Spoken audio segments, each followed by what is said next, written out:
মৰমৰ ছাত্ৰ ছাত্ৰীসকল সকলোকে স্বাগতম জনাইছোঁ আৰু আজি তোমালোকৰ পাঠ 6ৰ অনুশীলনী 6B আৰম্ভ কৰিবলৈ ওলাইছোঁ।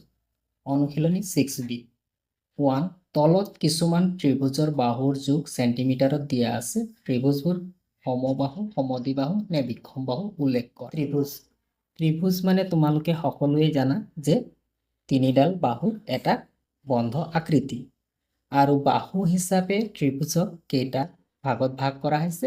তিনিটা ভাগত ভাগ কৰা হৈছে। সমবাহু, সমদ্বিবাহু আৰু বিষমবাহু। সমবাহু বুলি ক'লে কোনবোৰ ত্ৰিভুজক সমবাহু ত্ৰিভুজ বুলি কোৱা হয়? যিবোৰ ত্ৰিভুজৰ বাহুকেইডাল সমান। বাহু ত্ৰিভুজ এটাৰ তিনিডাল বাহু থাকে। সেই তিনিডাল বাহু প্ৰত্যেকেই একে জোখৰ। এইডাল তিনিওডাল বাহু সমান, তাকে সমবাহু ত্ৰিভুজ বুলি কোৱা হয়। সমদ্বিবাহু বুলি ক'লে যি ত্ৰিভুজৰ কেৱল মাত্ৰ দুডাল বাহু সমান, ধৰা এইডাল আৰু এইডাল সমান একে জোখৰ। যি ত্ৰিভুজৰ দুডাল বাহু সমান সেই ত্ৰিভুজবোৰকে সমদ্বিবাহু ত্ৰিভুজ বুলি কোৱা হয়। বিষমবাহু ত্ৰিভুজ কোনবোৰ বিষমবাহু ত্ৰিভুজ? যি ত্ৰিভুজৰ তিনিওডাল বাহুৱে অসমান। যি ত্ৰিভুজৰ তিনিওডাল বাহুৱে অসমান অৰ্থাৎ তিনিওডাল বাহু বেলেগ বেলেগ জোখৰ, এডালে আনডালৰ লগত সমান নহয়। সমবাহু ত্ৰিভুজক ইংৰাজীত কোৱা হয় ইকুইলেটাৰেল। সমদ্বিবাহু ত্ৰিভুজক ইংৰাজীত কোৱা হয় আইচোচিলিজ আৰু বিষমবাহু ত্ৰিভুজক ইংৰাজীত কোৱা হয় স্কেলিন। এতিয়া আহা প্ৰথম ত্ৰিভুজটো ইকুইলেটাৰেল নে আইচোচিলিজ নে স্কেলিন হয়। ইয়াৰ বাহুকেইটা চোৱা, গোটেই কেইডাল বাহুৱে একে জোখৰ অৰ্থাৎ 4 4 4 আছে। গতিকে এই ত্ৰিভুজটো কি ত্ৰিভুজ হ'ব? এই ত্ৰিভুজটোৰ নাম হ'ব ইকুইলেটাৰেল অৰ্থাৎ ইকুইলেটাৰেল সমবাহু ত্ৰিভুজ। গতিকে 1 নম্বৰৰ ত্ৰিভুজটো হ'ব সমবাহু ত্ৰিভুজ, সমবাহু ইকুইলেটাৰেল ট্ৰাইংগল। 2 নম্বৰটো চোৱা, 2 নম্বৰৰ বাহু দুইডাল, এই ত্ৰিভুজৰ বাহু দুডাল একে জোখৰ 4 4 দিয়া আছে। দুডাল বাহু সমান আৰু দুডাল বাহু সমান হোৱা ত্ৰিভুজক কি ত্ৰিভুজ বুলি কোৱা হয়? সমদ্বিবাহু ত্ৰিভুজ, আইচোচিলিজ। গতিকে 2 নম্বৰ প্ৰশ্নৰ উত্তৰ হ'ব সমদ্বিবাহু ত্ৰিভুজ, সমদ্বিবাহু ত্ৰিভুজ, আইচোচিলিজ ট্ৰাইংগল। 3 নম্বৰটো চোৱা, 3 নম্বৰত যিটো ত্ৰিভুজ দিয়া আছে কোনো এডাল বাহুৱে আনডাল বাহুৰ লগত সমান অৰ্থাৎ প্ৰত্যেক বাহুৱে বেলেগ বেলেগ জোখৰ আছে। গতিকে বেলেগ বেলেগ জোখৰ বাহু থকা ত্ৰিভুজ এটা কি ত্ৰিভুজ বুলি কোৱা হয়? বিষমবাহু ত্ৰিভুজ, স্কেলিন ট্ৰাইংগল। গতিকে 3 নম্বৰৰ ত্ৰিভুজৰ নাম হ'ব বিষমবাহু ত্ৰিভুজ। নেক্সট কুৱেশ্যনটো হৈছে তলত কিছুমান ত্ৰিভুজৰ কোণবোৰৰ জোখ দিয়া আছে। ত্ৰিভুজবোৰ সূক্ষ্মকোণী, সমকোণী নে স্থূলকোণী উল্লেখ কৰা। ত্ৰিভুজক কোণ হিচাপে কেইটা ভাগত ভাগ কৰা হৈছে তোমালোকে জানা। কোণ হিচাপে ত্ৰিভুজক তিনিটা ভাগত ভাগ কৰা হৈছে আৰু সেই ভাগকেইটা হৈছে সূক্ষ্মকোণী ত্ৰিভুজ, সমকোণী ত্ৰিভুজ আৰু স্থূলকোণী ত্ৰিভুজ। সূক্ষ্মকোণী ত্ৰিভুজ মানে তোমালোকে জানা যে ত্ৰিভুজ এটাৰ প্ৰতিটো কোণেই 90 ডিগ্ৰীতকৈ কম হ'ব লাগিব। ইয়াত প্ৰতিটো কোণেই 90 ডিগ্ৰীতকৈ কম আছে। সমবাহু ত্ৰিভুজ এটা সূক্ষ্মকোণী ত্ৰিভুজ হয়নে বুলি ক'লে হয়, কাৰণ সমবাহু ত্ৰিভুজ এটাৰ প্ৰতিটো কোণেই 60 ডিগ্ৰী। গতিকে তোমালোকে বুজি পাইছা যে প্ৰতিটো কোণেই 90 ডিগ্ৰীতকৈ কম আছে। তো যি ত্ৰিভুজৰ প্ৰতিটো কোণেই 90 ডিগ্ৰীতকৈ কম থাকে তেনে ত্ৰিভুজক কোৱা হয় সূক্ষ্মকোণী ত্ৰিভুজ, একুইট এংগেল।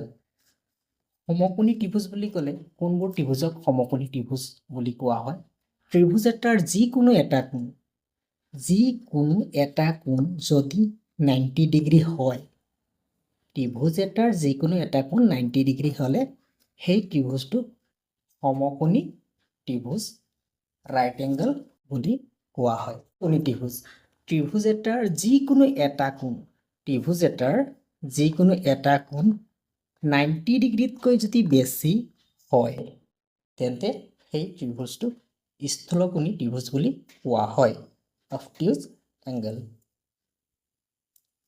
এতিয়া আহা প্ৰথম 1 নম্বৰত যিটো ত্ৰিভুজ দিয়া আছে, এই ত্ৰিভুজটো সূক্ষ্মকোণী নে সমকোণী নে স্থূলকোণী হ'ব চাওঁ আহা। ইয়াৰ কোণ কেইটা চোৱা, কোণ দিয়া আছে 40 ডিগ্ৰী, 50 ডিগ্ৰী, 90 ডিগ্ৰী। গতিকে তোমালোকে দেখা পাইছা এই ত্ৰিভুজটোত এটা কোণ 90 ডিগ্ৰী আছে। আৰু সূক্ষ্মকোণী ত্ৰিভুজৰ সংখ্যাটো এইটোৱে যে ত্ৰিভুজ এটাৰ যিকোনো এটা কোণ 90 ডিগ্ৰী হ'ব লাগিব। গতিকে ইয়াত এটা কোণ 90 ডিগ্ৰী আছে, গতিকে এই ত্ৰিভুজটোৰ নাম হ'ব সমকোণী ত্ৰিভুজ, সমকোণী ত্ৰিভুজ।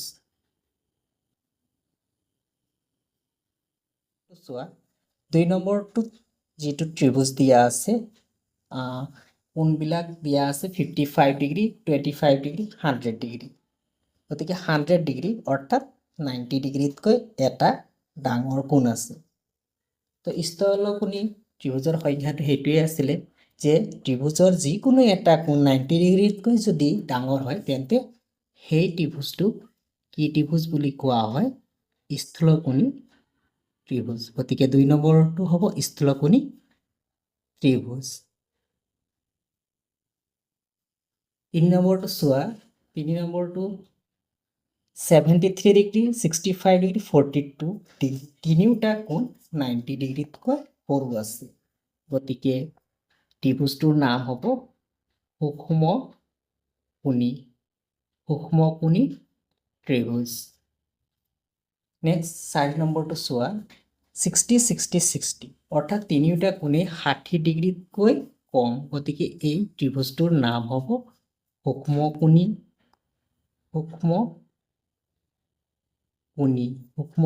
ত্ৰিভুজেই হ'ব। Question number 5, 20 degree, 70 degree, 90 degree. গতিকে এটা কোণ 90 ডিগ্ৰী পাইছে, গতিকে ইয়াৰ নাম হ'ব সমকোণী ত্ৰিভুজ। কুৱেশ্যন নম্বৰ 3, তলৰ উক্তিবোৰৰ শুদ্ধটোত শুদ্ধ চিন দিয়া আৰু অশুদ্ধটোত পূৰণ চিন দিয়া। কুৱেশ্যন নম্বৰ 1, এটা ত্ৰিভুজত দুটা সমকোণ থাকিব পাৰে। এটা ত্ৰিভুজত কেতিয়াও দুটা সমকোণ থাকিব নোৱাৰে। গতিকে পাৰে বুলি কৈছে, গতিকে অশুদ্ধ কাটি দিয়া হ'ল। 2, সমদ্বিবাহু ত্ৰিভুজৰ দুটা বাহু সমান। হয়, সমদ্বিবাহু ত্ৰিভুজৰ দুটা বাহু সমান থাকে। 3, এটা ত্ৰিভুজৰ এডালহে মধ্যমা থাকে। ত্ৰিভুজ এটাৰ মধ্যমা কেইডাল থাকিব পাৰে? ত্ৰিভুজ মধ্যমা বুলি ক'লে কি বুজা? চোৱা, ত্ৰিভুজ এটা মধ্যমা বুলি ক'লে শীৰ্ষবিন্দুৰ পৰা তাৰ বিপৰীত বাহুৰ মধ্যবিন্দুলৈ, ধৰা এই ৰেখাডাল, ত্ৰিভুজটোৰ নাম দিয়া হ'ল ABC। BC ৰেখাডাল যদি 10 সেন্টিমিটাৰ আছে তেন্তে ইয়াৰ মধ্যবিন্দু ক'ত হ'ব? 5 সেন্টিমিটাৰ হ'ব। ইফালৰ পৰা 5, ইফালৰ পৰা 5। তো মধ্যবিন্দুলৈ, শীৰ্ষবিন্দুৰ পৰা তাৰ বিপৰীত বাহুৰ মধ্যবিন্দুলৈ টনা ৰেখাডালকে কি কোৱা হয়? মধ্যমা বুলি কোৱা হয়। তো এটা ত্ৰিভুজৰ মধ্যমা কেইডাল হ'ব পাৰে? এডাল মধ্যমা। ইয়াক যদি বি বিন্দুটোৰ বিপৰীত বাহুলৈ যদি মধ্যমা টানিব লগা হয়, পাৰি। ইয়াৰ মধ্যবিন্দু ওলাই ল'লা আৰু মধ্যবিন্দুলৈ টানিলা। বি শীৰ্ষবিন্দুৰ পৰা মধ্যবিন্দুলৈ টানিলা। গতিকে এডাল মধ্যমা দুডাল হ'ল। আকৌ চোৱা চিৰ পৰা এ বি ৰেখাৰ মধ্যবিন্দু মাজৰ বিন্দুটো স্কেল লৈ জুখি মাজৰ বিন্দুটো ওলাই ল'লা তাৰপিছত চি শীৰ্ষবিন্দুৰ পৰা এ বিৰ মধ্যবিন্দুলৈ টানিলা গতিকে কেইডাল পালা এডাল দুডাল তিনিডাল ত্ৰিভুজ এটাত কেইডাল মধ্যমা পাব পাৰি তিনিডাল মধ্যমা পাব পাৰি গতিকে এডালহে মধ্যমা থাকে বুলি কৈছে গতিকে ভুল হ'ব নেক্সট সূক্ষ্মকোণী ত্ৰিভুজৰ তিনিওটা কোণেই সূক্ষ্মকোণ হয় 90 ডিগ্ৰীতকৈ সৰু কোণক সূক্ষ্মকোণ বুলি কোৱা হয় গতিকে তিনিওটা কোণেই 90 ডিগ্ৰীতকৈ সৰু হ'ব লাগে গতিকে তিনিওটা কোণেই 90 ডিগ্ৰীতকৈ সৰু হয় Question number 5 স্থলকোণী ত্ৰিভুজৰ তিনিওটা কোণেই স্থলকোণ তিনিওটা কোণেই স্থলকোণ নহয় মাত্ৰ এটাহে কোণ স্থলকোণ হয় গতিকে ভুল এটা ত্ৰিভুজৰ তিনিডাল উন্নতি থাকে উন্নতি ত্ৰিভুজ এটাৰ উন্নতি বুলি ক'লে কি বুজা যে ত্ৰিভুজ এটা ঠিক আছে ত্ৰিভুজ এটাৰ উন্নতি ত্ৰিভুজটো শীৰ্ষবিন্দুৰ বিপৰীতে থকা বাহুডাললৈ